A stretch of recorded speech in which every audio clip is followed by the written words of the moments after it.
Your Conditioned Air Solutions Service Partner Plan includes a biannual preventative maintenance service, and summer is as good a time as any to get the service done. First, we'll check that your thermostat is correctly calibrated, properly mounted, and programmed to best suit your needs. Next, we'll check out your AC or heat pump. This includes checking for refrigerant leaks and refrigerant pressure. We can also check the electrical components by measuring the amps of the compressor and condensing fan motor, as well as checking the outdoor capacitor. Cleaning the outside coils is another step in this summer maintenance service.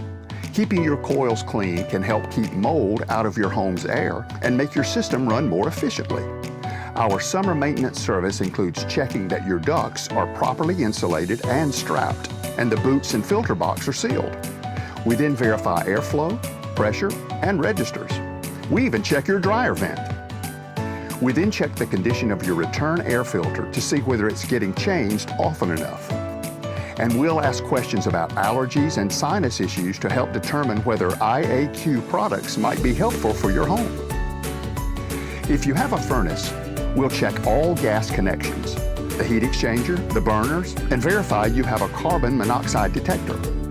For the air handler and evaporator coils, we check the blower motor's amps and its capacitor, along with the condition of the coils and the blower wheel. We also check the drain pan and drain lines to make sure the lines are clear. Finally, we check the electrical portion of your HVAC system, like the disconnects, breakers, wiring, and circuit boards. The summer maintenance plan will ensure you are good to go, no matter the season.